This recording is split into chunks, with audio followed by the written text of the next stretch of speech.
की मधुर नाम में एक बार फिर से आपका स्वागत है। और हमारा आज का विषय है कि जीसस एंड प्रेयर्स। प्रभु यीशु मसीह अपने जीवन में जो है कई जगह बाइबल में आया है प्रार्थना करने निकले, और मैं आपके लिए कुछ हिस्से पढ़ रहा हूं। मरकुस रचित सुसमाचार उसका पहला अध्याय और उसकी 35वीं आयत, वहां यूं लिखा है, और भोर को दिन निकलने से बहुत पहले वह उठकर निकला और एक जंगली स्थान में गया और वहां प्रार्थना करने लगा। भोर को दिन निकलने से बहुत पहले वह उठकर निकला और एक जंगली स्थान में गया और वहां प्रार्थना करने लगा। और इसके अलावा भी जो है, यदि आप देखें लूका रचित सुसमाचार उसका 6वां अध्याय पद 12 में लिखा है, उन दिनों में वो पहाड़ पर प्रार्थना करने को निकला और परमेश्वर से प्रार्थना करने में सारी रात बिताई। और यही लूका रचित सुसमाचार 9वां अध्याय पद 18 में लिखा है, जब वह एकांत में प्रार्थना कर रहा था, जब वह एकांत में प्रार्थना कर रहा था। और फिर इसी 9वें अध्याय की 28वीं आयत में लिखा है, कोई इन बातों के कोई 8 दिन बाद वह पतरस और यूहन्ना और याकूब को साथ लेकर प्रार्थना करने के लिए पहाड़ पर गया। और फिर 11वें अध्याय में आया है लूका रचित सुसमाचार के पहली आयत में, फिर वह किसी जगह प्रार्थना कर रहा था, और जब वह प्रार्थना कर चुका तो उसके चेलों में से एक ने उससे कहा, हे प्रभु, जैसे यूहन्ना ने अपने चेलों को प्रार्थना करना सिखलाया वैसे हमें भी तू सिखा दे। और इसके अलावा भी ग्रेस बिफोर मील, जब उन्होंने 5000 को भोजन कराया या 4000 को उन्होंने भोजन कराया, वहां प्रार्थना शब्द तो नहीं आया है, लेकिन यह आया कि उन्होंने धन्यवाद दिया परमेश्वर को उन मछलियों के लिए और उन रोटियों के लिए। और वो धन्यवाद जो है एक प्रकार का जो है ग्रेस या परमेश्वर की आशीष उस पर मांगी गई। और फिर उसके बाद में गतसमने बाग में जो है प्रभु 3 बार प्रार्थना करते हैं। और इसके बाद में क्रूस पर जो है उसके पहले गतसमने बाग में फिर वो बोलते हैं, हे पतरस और दूसरे चेलों के लिए, मैंने तुम्हारे लिए प्रार्थना करी कि जब शैतान तुमको फटके तो तुम कहीं गिर न जाओ, और जब तुम संभलो तो औरों को भी संभालना। फिर मत्ती रचित सुसमाचार में उसके 24वें अध्याय में भी प्रभु ने कहा, प्रार्थना करो कि यह दिन ठंड में नहीं आए, प्रभु के द्वितीय आगमन का समय ठंड में नहीं आए। फिर ऐसे कठिन समय होंगे कि लोग अपने विश्वास से भटक जाएंगे।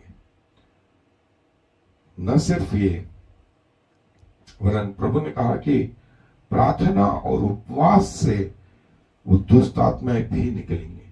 सो न सिर्फ प्रभु प्रार्थना करते हैं, वरन प्रार्थना की शिक्षा देते हैं, और ये शिक्षा फिर पतरस और दूसरे चेले कलीसियाओं को बताते हैं, और फिर पौलुस जो है वो कलीसिया को ये बात सिखाता है।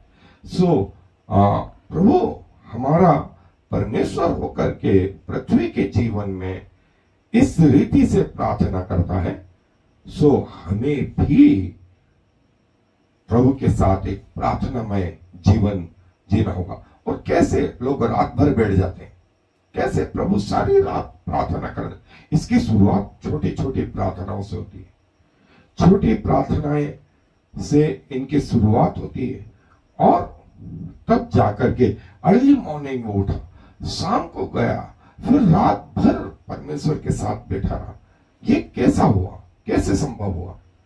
ये हुआ उन छोटी छोटी प्रार्थनाओं से वो जो बचपन से सीखता आ रहा था, प्रभु जो है बचपन से ये बात करते आ रहे थे और अल्टीमेटली पूरा प्रार्थनामय जीवन हो गया। सो हमें भी चाहिए कि छोटी छोटी प्रार्थनाओं से आरंभ करें और एक दिन ऐसा है कि हम 24x7 24x7 24 घंटे 7 दिन प्रभु के साथ में जुड़े रहे। आए मेरे साथ इसको डिटेल में और जीसस एंड प्रेयर और प्रभु यीशु मसीह और प्रार्थनाएं। और जैसा अभी हमने देखा कि प्रभु यीशु मसीह के जीवन में जो प्रार्थनाएं हैं, प्रभु जल्दी उठ जाते हैं, सब थके हुए, प्रभु भी थके हुए, लेकिन प्रभु को जो है अपने पिता से मिलना है और वे इसके लिए जल्दी उठते हैं।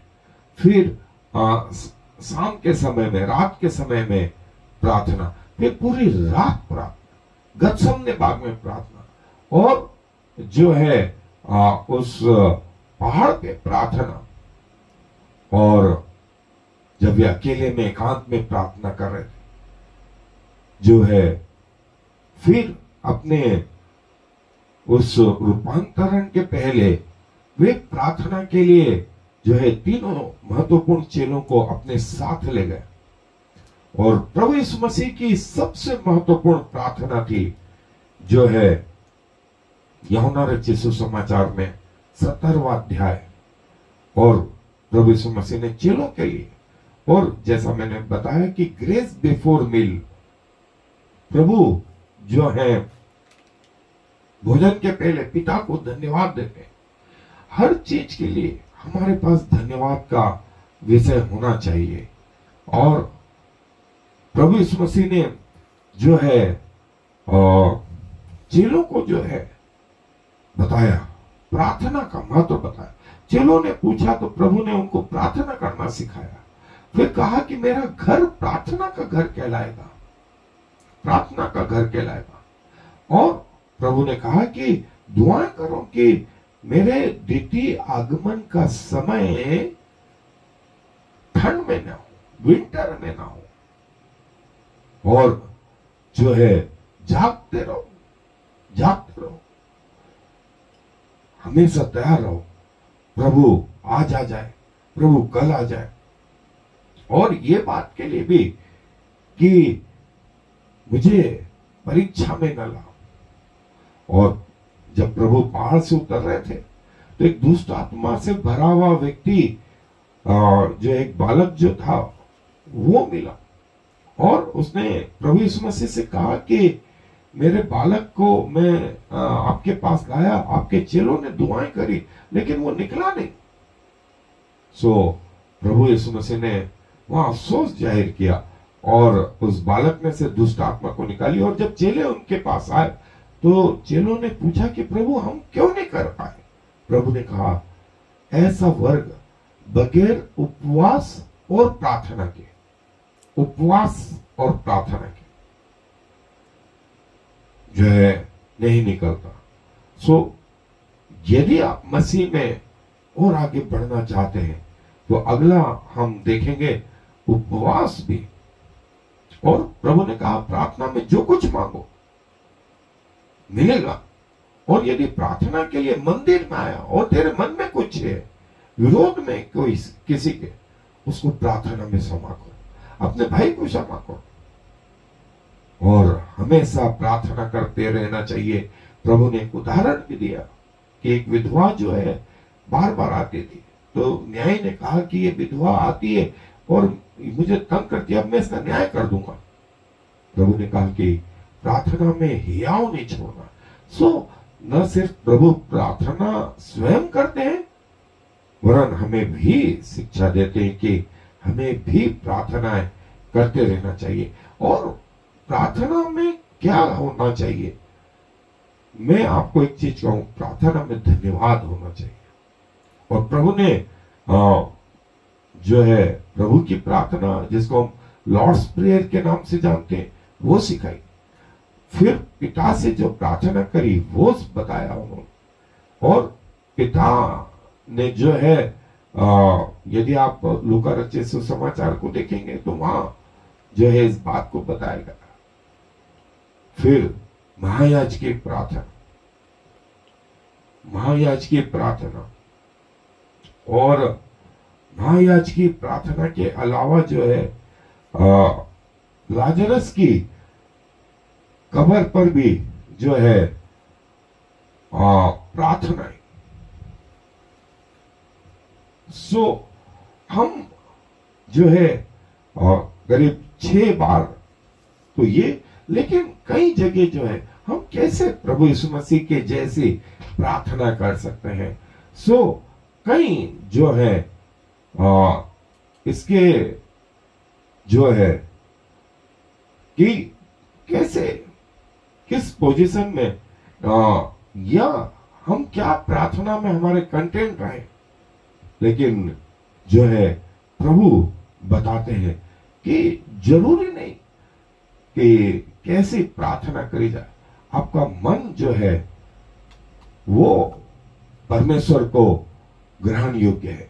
और जैसे महायाज की प्रार्थना प्रभु ने बताया कि हम अंधेरी कोठरी में जाए और किसी को बताने की जरूरत नहीं है कि कैसे हम प्रार्थना करते हैं, लंबी लंबी दुआएं करते हैं, नहीं, हम प्रभु के साथ में जो है प्रभु बोलते हैं कि तुम्हारा पिता जानता है,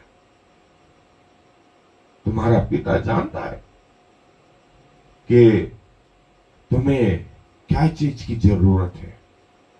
सो प्रभु का जो प्रार्थना करने का तरीका था वो ये था, प्रभु यीशु मसीह की जो रिलेशनशिप पिता के साथ में थी वो मात्र एक संडे के लिए, एक दिन के लिए ऐसी नहीं थी। वो जो रिलेशनशिप थी वो 24 घंटे वाली थी।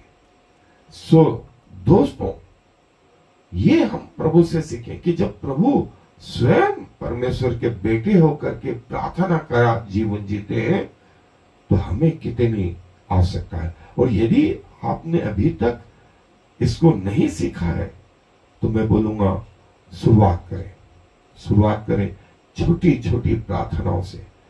जल्दी उठें, अपने बिस्तर पे प्रार्थना करें, सोएं तो बिस्तर पे, अपने भोजन के टेबल पे, अपने बेडरूम पे, अपने डाइनिंग रूम में, अपने ड्राइंग रूम में, अपने काम के पहले, अपने काम के बाद में, बहुत सारी जगह छोटी छोटी प्रार्थनाएं जो है आप परमेश्वर से करें और परमेश्वर इन प्रार्थनाओं को सुन करके इनका जवाब भी देते हैं। बाइबल में करीब 221 प्रार्थनाएं हैं और यदि देखा जाए तो ऐसे तो बहुत सारी टीचिंग में प्रार्थना है, लेकिन प्रभु ये बताते हैं कि हम प्रार्थना के द्वारा पिता से, स्वयं प्रभु यीशु मसीह से, पवित्र आत्मा से हमारा कंटिन्यूस संपर्क बना सकते हैं।